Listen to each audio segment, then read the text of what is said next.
Welcome. Thank you for joining us on this episode of Kaleidoscope. Our guests today are Adrianna Baltimore and Ralph Provencher, and we're here to talk about their experiences in the military. This is the month of May. We typically remember those who have passed away, but I think it's also time to remember those who are with us and have memories. So thank you both for joining me. You're welcome. You're welcome. I'm going to start with beauty before age, because we're much younger than. But I'd like to thank you again for coming in and sharing this. First of all, you both have some similarities on how you ended into the military. Really? So why don't you tell us a little bit about how you came to decide, because you were a very determined young woman. Well, I wanted to go into the service right after high school, but I was a minor, and I would have had to have my parents' signature, and my father in particular, his phrase was something like, "No daughter of mine," et cetera, et cetera. And so I got the picture they were not going to sign for me. So I didn't give up on the idea. I just kind of put it on the back burner for another point in time. And that point came actually when I was 24 and no longer needed their permission. I was in Chicago. I was engaged to a young man that we had met in Boston.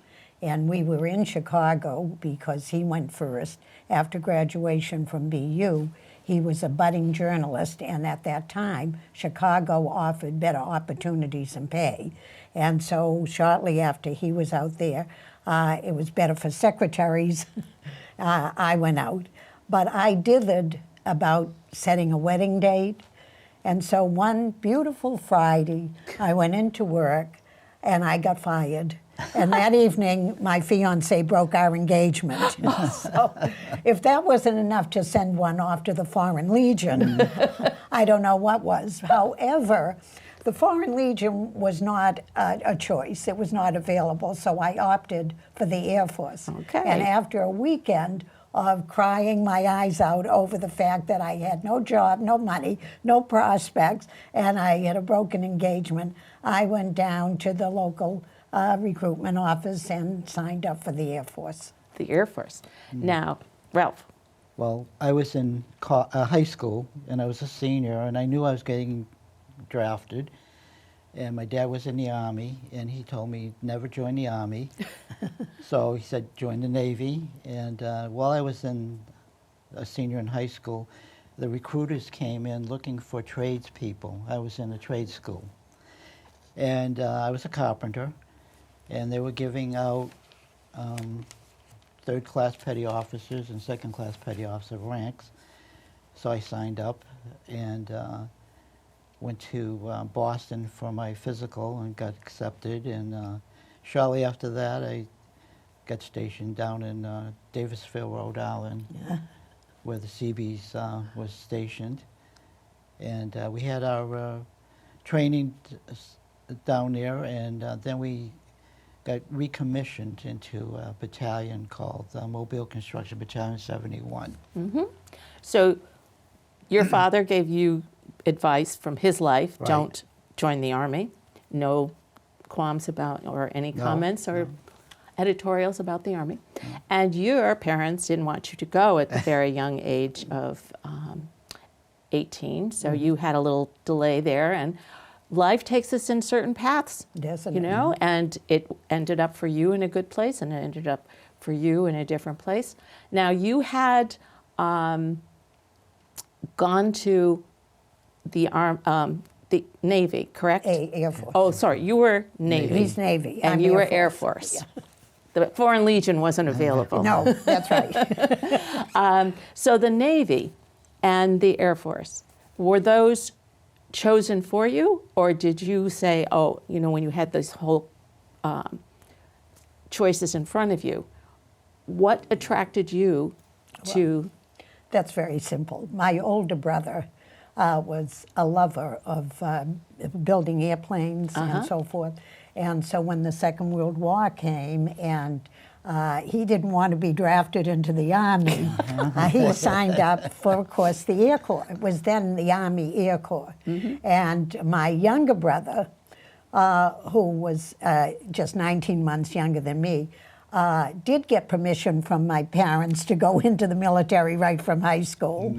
And he was already in the Air Force. And so I sort of feel I came from kind of an Air Force family. Okay. I had a brother-in-law who was Navy, way up high in the Navy, wanted me to go in there, but I really wasn't a lover of I liked swimming, but I didn't like the far ocean. Now, you were in the service post-Korean War.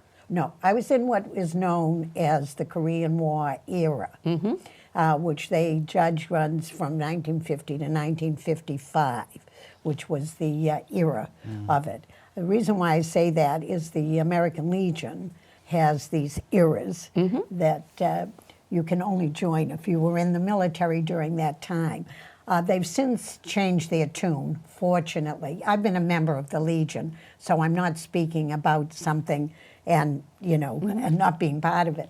I'm glad they changed it because to me a veteran is a veteran whenever you serve.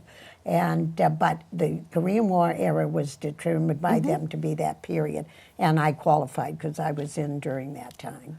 So you had to have a job in the Army or Air the Force. Navy or the Air Force. Yeah. So, and you were not going into battle. No. What did they assign you, or did you have skills that you brought to the table? You took a number, and I'm sure you did too, of tests to see what your skills were and so forth. I already was a secretary in civilian life. I did shorthand and typing, but that was beyond the thinking of the Air Force. They could not put me in a job like that. They sent me to typing school. Because when I got to typing school, I already knew how to type, so they exempted me from taking the typing, and I took everything else and graduated as their honor student from that. So my AFSC, which was your Air Force Specialty Code, was determined by what you could do. And I was a 70230, which meant I could type. Numbers like that stay with you. Oh, If you ask my husband, he was in the Army during the Vietnam era, and he'll give you immediately his number. Can't always remember my phone number, but he can remember. I remember my service number, but Yes. I also remember these codes Yes. for good reason. Yeah. And Well, now we're going to hear from Ralph. How did you said you had been a craftsman in high school, and did they say, build me something and show me what you can do? How did they make No, those they just- determinations? Well, they determined that you were getting a certificate in your trade, a carpenter, electrician, plumber, whatever. So they just assigned you to your trade. So when I enrolled, they enrolled me as a builder light, as a carpenter in the Seabees. So Okay, and that involved, what were some of the tasks that you were assigned, that you were going to go to? You did go to Vietnam, and we'll Right. get to that in a second, but you were building, did they say you were going to be going over there to build barracks, or were they going? barracks. We were going to build barracks, observation towers, runways, anything that they needed us to do. We So built you them. worked with your My hands. skills and your hands, Right. and the technical high school was a benefit because you came already Prepared, trained and right. prepared, and you entered as, what was the rank that they gave you? Third class petty officer. And I'm sure there's many people out there who remember what that is, but Right. I have no idea. Could you just explain it a little? Petty officer, where were you in the ranking? It was above the, when you enter the service, you're like a seaman. And then you gradually go into an officer arrangement. So I didn't have to do the entry service part, the seaman. I just was an officer right away. Wonderful. And So- technical school did that for you. Yes. That's great. Now, back to Adrianna. You're now trained again in how to type. A little redundancy there, but we'll hold on to that. And you get your first assignment. And where was that? Well, actually, we have to backtrack a little because upon graduation from basic training, you got your first stripe, which made you an airman, first airman third class. And then I got sent to school. And as a result of school, I got a job assignment from there where, after a certain amount of time, I would be eligible for my next stripe. So you actually, in the Air Force at that time, you went airman, third class, second class, first class, and then the next thing was corporal, and then sergeant, and up the ranks from there. I'm sorry, I lost the train of the question. No, that's okay. I just wanted to know what was the next stage as a woman in the military. You were, I know you were sent to one situation in which there were 120 women in 2 barracks, and then another place where you had the most incredible housing, which was in a dining room. Oh, well, no, that's actually, again, basic training was marvelous. Basic training was where we had the roughly 60 women in a barracks. There were 2 stories, and there were 4 wings, and there were like 15 young women in each one of the wings. And we were assigned 2 to a room, and it was done alphabetically. And my roommate was Janet Stewart, who was a young woman from Maine, so we were both New Englanders. And that was marvelous housing. When I got to Francis E. Warren Air Force Base, it was open barracks. That meant you had no privacy whatsoever. You had a bunk in a huge room. You had a bunk, a metal cabinet as a wardrobe, and a foot locker at the end of the bed as your storage of every other thing. And so for all of us modest young ladies, that went out the window because you were all in one big room, and you also in one big room when you showered. So it was a whole new experience. So that was different lodging. When I was billeted at my permanent duty station, was in a house with, believe there were 9 other people there. By the time I arrived, the only space that was left was a cot with a metal wardrobe and a foot locker at the end of the bed in the dining room. And everybody, we basically never use the front door for whatever reason. They didn't want us to. They used the back door, so they would come in through the kitchen, right into the dining room, and then off to their rooms. And these were, I think I did mention that Westover, which is where I was permanently stationed, was not a happy experience. That the housing and the job, I had a very nice personal life, but the housing and the job were very unhappy experiences. And the young women that I had met in basic were a marvelous bunch of young women, friendships that I carried throughout my life. These women I got along with because I lived there, but I wouldn't want one of them. I never went anyplace outside of the house with them. They were a rough bunch of very young, people. It was not a pleasant experience. Yes, They were and by that nasty. time you were 24. 24. Right, a little and these different. kids were 18, and some of them were 17. I'm sure their parents very willingly signed for them to go into the service, judging by, their personalities when I met them. Okay. Yeah. Now for you, were how long in the States before you were deployed? We were in the States for 6 months. Our basic training was in Rhode Island. We were not so fortunate. We were in a World War II barracks. And they had no mirrors, and it was not a good environment, but we decided to go get mirrors in another unit we didn't know was an officer's barracks. So we got confined most of our time while we were there because we did that.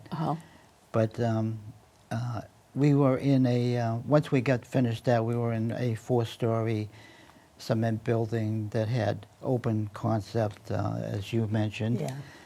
And we stayed there until we were transferred to Camp Lejeune and did our training down there again with the Marines at Camp Lejeune.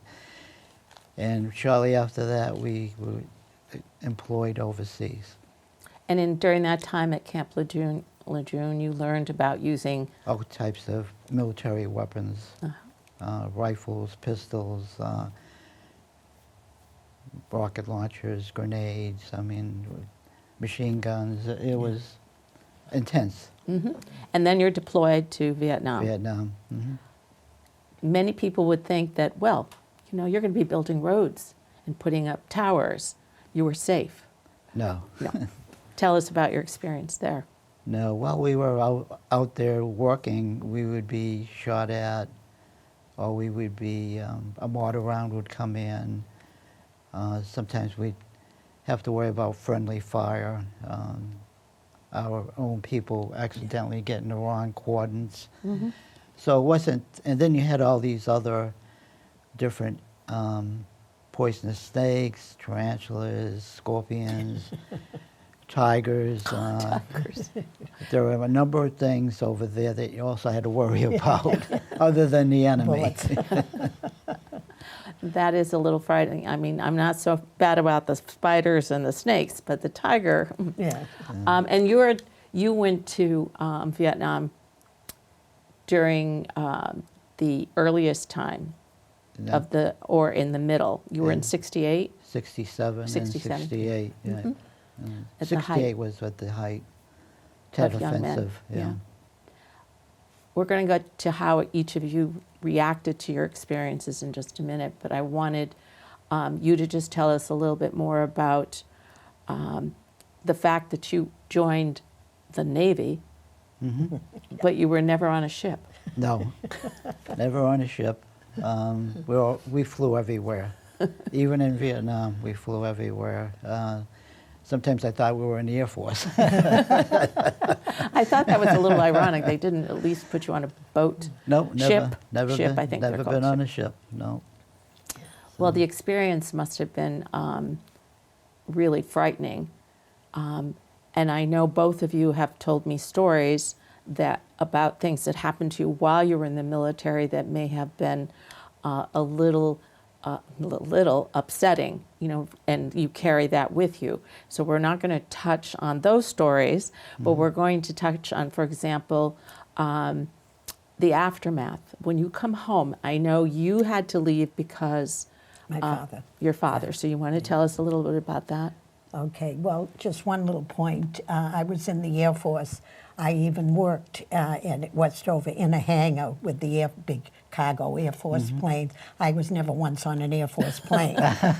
Anytime that I was flown any place by the Air Force, it was on some kind of commercial airline. So I know the experience. But to answer your question, when I came home in '54 on Christmas Eve, my father had a massive heart attack, and as a result, he couldn't work.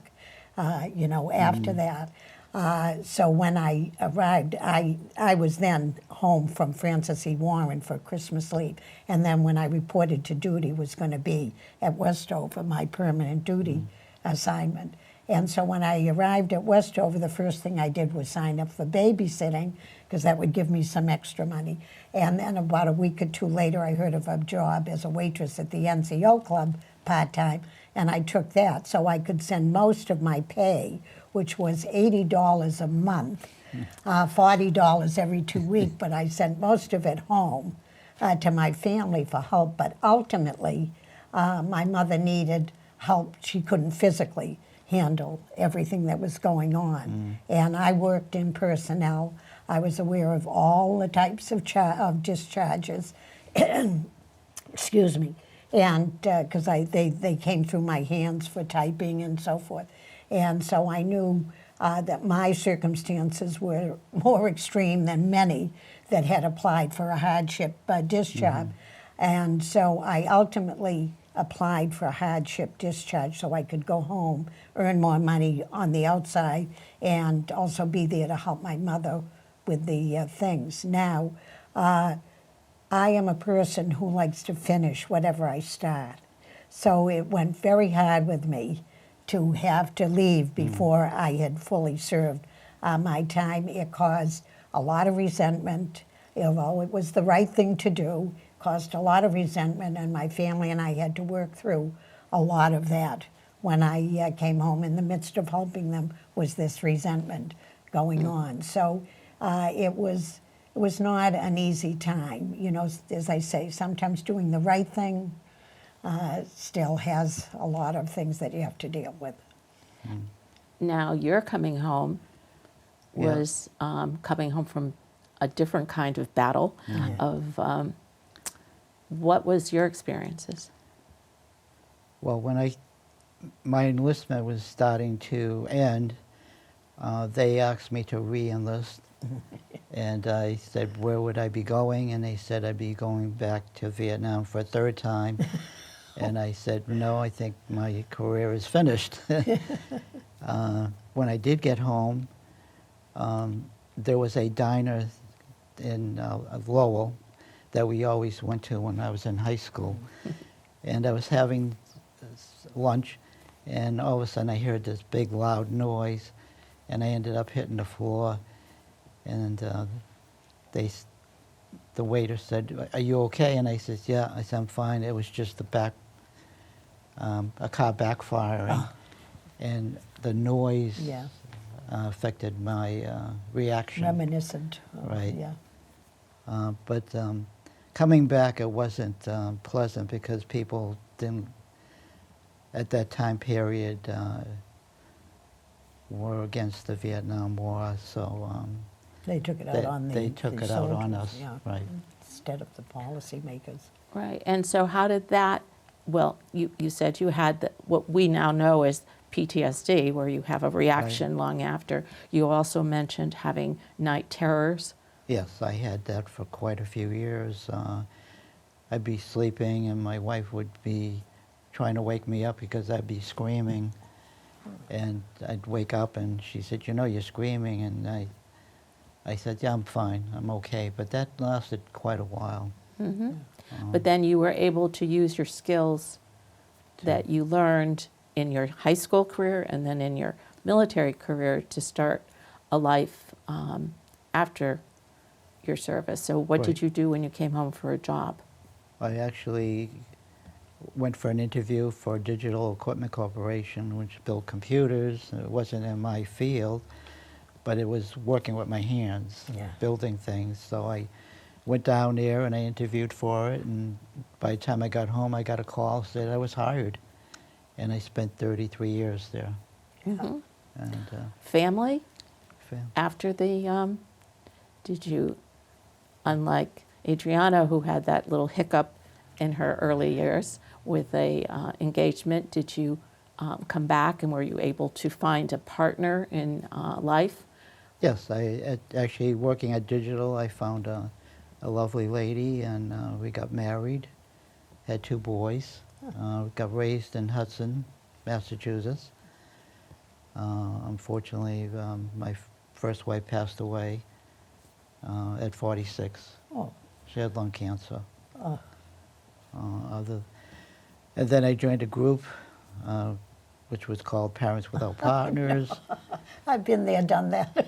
And I had met another lovely lady and we got married. Her name was Gloria, and she was divorced, and she had 3 children.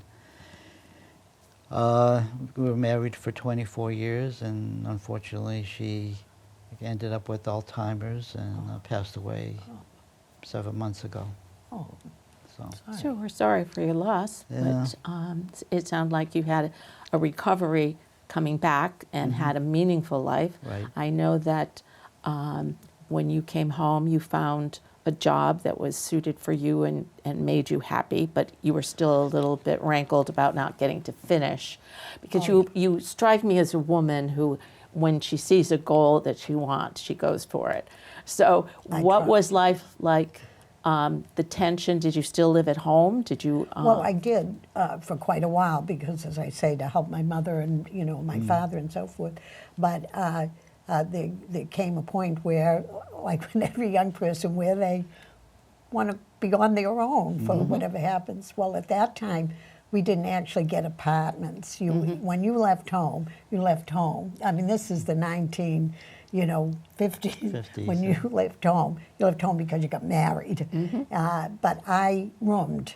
I had a room in Boston, and that's what I did. And I mean, I still went home and so forth. But that was my first venture out. And I actually met my first husband in hairdressing school, where I went on the GI Bill, and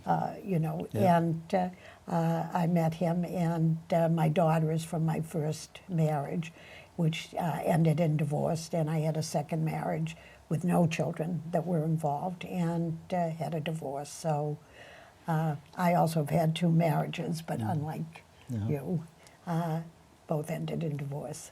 And you said, though, about your daughter that she was the best thing that ever happened in your life. So She lives in Grafton.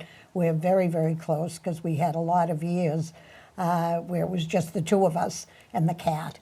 And the cat was even female, so it was a total female, another household. barracks. Yeah, and but we're very close. She is.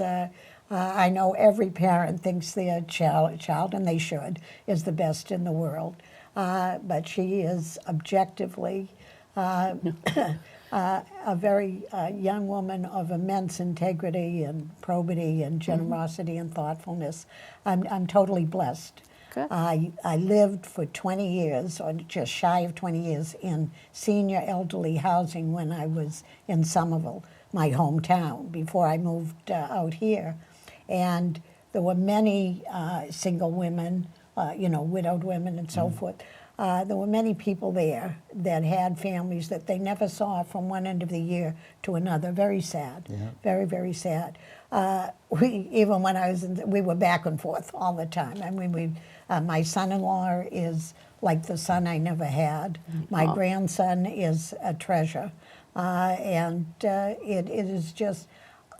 these are not the rusty years for me. These were truly the golden years. They're marvelous. Wonderful. They're wonderful to me, and I'm blessed. It seems like both of you came through your military careers in different ways, but it could have been more damaging to you with PTSD and what you saw in absolutely. your... but somehow family and loving family can help heal. And you have, and both of you are active. I know you're part of the veterans group, and I believe you are too in the town. Do you participate in any of those activities? Have you joined yet? No, I haven't joined yet. Yes. Well, I think that you were thinking about that, Right. because you've just relocated to town again. So Right. this is a wonderful time, and you're setting the stage for people that will be coming up in the next part of the episode, in which the mother is a 3 tour of the Iraqi war, and her daughter is in ROTC in college. And so we see the legacy of those who give up themselves. When I was growing up, there was only 4 or 5 things that I could be when I grew up. I could be a mother, a teacher, a nurse, a secretary, or a nun. Yeah. There was no mention. I knew no one who had been in the service. And so it was never any question that that would be a choice. Yeah. And so teaching was definitely the choice that made the most sense for me. Yeah. Certainly wasn't going to be the nun. Yeah. But those opportunities shaped your life. And we're so grateful that you were willing to volunteer, willing to serve, and that you came back and graced us today for this conversation. So thank you so much. And much health to both of you. Thank you. Thank you. Okay. Our next guest is someone familiar to you if you visit the library. She too has been of service to her country, and she will be up next to tell us her stories.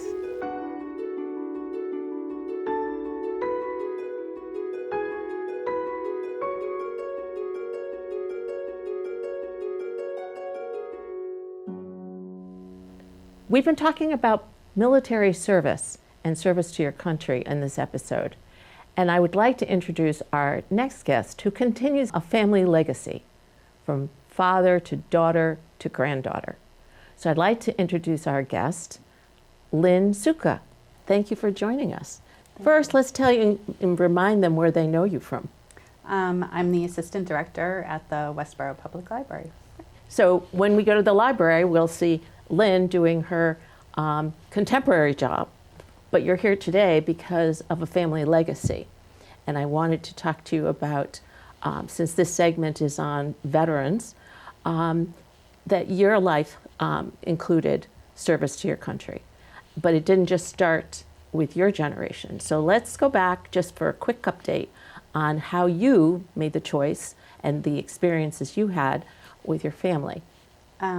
Both my father and my father-in-law were both veterans. My dad served in the Air Force and my father-in-law was in the Army. I've always wanted to do public service and I knew that would be a next step. So when I graduated from college, I had the opportunity to join the service, and they also had a program for student loan forgiveness, which also made it easy to choose Army.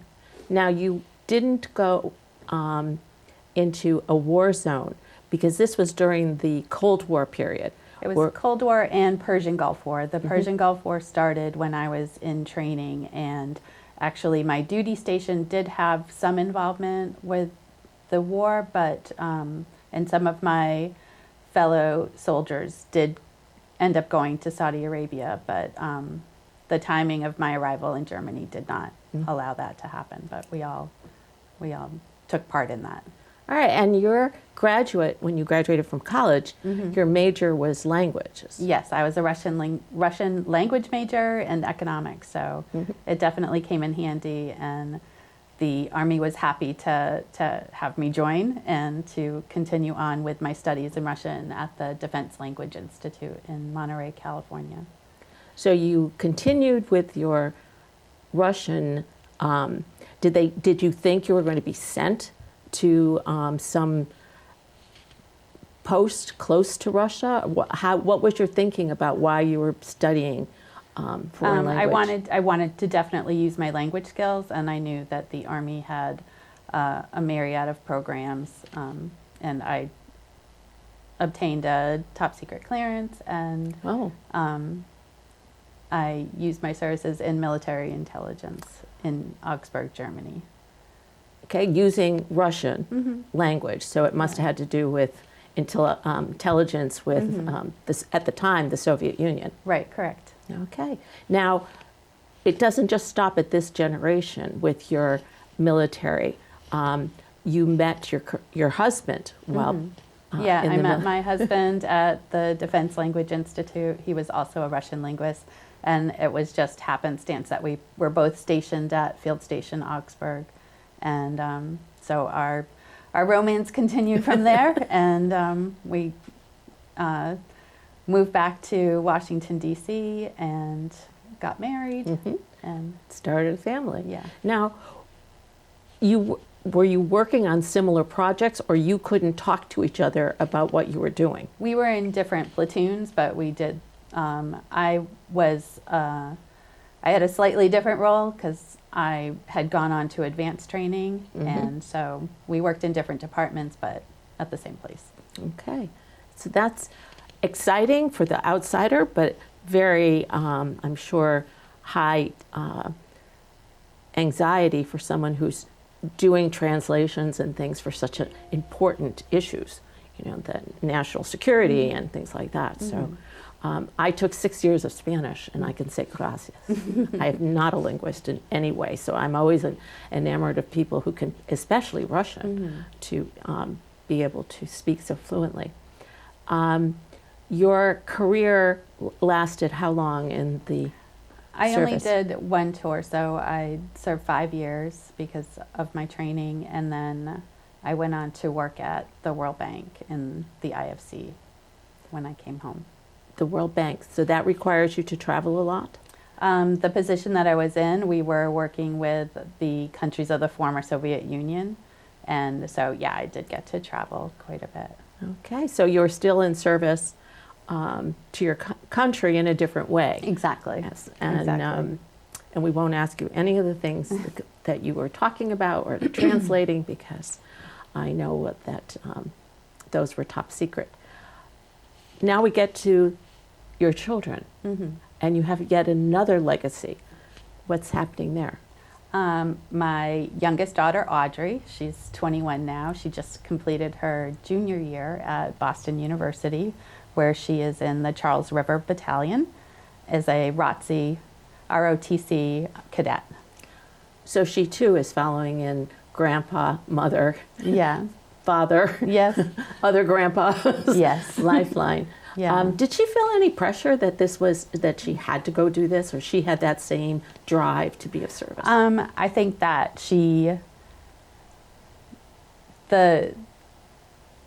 how we put it to her, she could go to any school she wanted to go to. She would have to figure out a way to pay for it. And ROTC was one way to make that happen. It is a competitive scholarship, so, I mean, she is a great student and a great athlete, and she did all of the paperwork and put in her application and was awarded the scholarship to Boston University. So we're really proud of her for that, and she's really excelled there, and she's in the top of her class. Now, did she have to go for training during this academic year? They do a lot of physical training during the year, and they have 2 field training exercises that they take part in during the academic year. This summer, as an MS3, which is what she's called now, she goes to training at Fort Knox, Kentucky for her officers training, and she'll finish that at the end of the summer, and then she has an internship following. So how did being in the service as a woman, even not necessarily on the battlefield, how was it for you? Were you the only woman around? I have no concept of what it must have been like in a foreign country with in a army situation. Were there other women with you? Were they all men? Where did you live?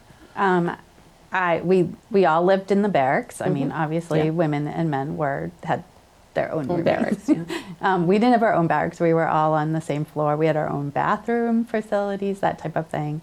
There were definitely fewer women than men, and in situations, I mean, I might be the only woman in my squad, which was fine. I think the men that I served with, they were like brothers, and certainly there was misogyny, and there was, a little bit of ribbing about being a woman, but, you just kind of have to take it and roll with it. Well, with having a father that was already in the military, he probably gave you some pointers as well. How did your mother feel about you doing this? She was happy for me. She encouraged it. Good. I mean, we were always very, we always had a direction to public service, and she was very supportive of it. Now, what value system in your family, of course, was for public service? When you left the military and you went into the World Bank, how long did you stay there, and what was your transition back to Westboro? Were you from this area? No, I'm originally from Sturbridge, and but I went to the University of Maryland for college. So I lived down in the DC area, and I really, really enjoyed it, and that's where I wanted to go back to when I finished in the service. I came back to Massachusetts after having children to be around family and to be able to stay home with them, because my job had required me to travel a lot, and it was just really difficult on the family. So your transition from all of that to the library. That was a good luck job. I wanted to have some part-time work, and the Sunday position became available, and I took on progressively responsible positions from there. And how many years have you served there? I've been at the library for 15 years. Oh, so a long Yeah. enlistment. Right, exactly. Well, you're a wonderful asset there because your skills with the World Bank, I'm sure, has helped with the financials. So, that's the area that you concentrate on. What would you say to your grandchildren if and when they arrive? I hope that they will continue the legacy. I think that it's noble. I think everybody should take part in some sort of service, whether it's in their local community or nationally. And I think that, everybody in my family, there are police officers and nurses, and we're all kind of like committed to service. So I hope they'll continue on in that path. That's great. Well, thank you so much for your service, for your father. Please, extend my congratulations to him, to your father-in-law, to your. Did you have brothers? Yep, my brother also is a veteran, Oh, my. an Army veteran. Just goes on and on. That for this one family to have given so much is really wonderful, and we really appreciate it. And I thank you so much for sharing that, because in Kaleidoscope we like to see people that we see a lot, but we don't really know. We know your name, we know you're from the library, but to see your present, your slightly past, and then your family's history that has taught you all those lessons that bring you here today, just as we learned from our other two guests on that were veterans of different time periods with this. It's really wonderful, because you bring all those gifts to this town, and we'd like to thank you. So Thank you for having me. you're welcome. We spent this episode of Kaleidoscope talking with three wonderful residents of Westboro who have given time and energy in service to our country. This is the month of May, and by the end of the month, we will be celebrating another group of veterans, those who had given their life for their country, and we'd like to salute them.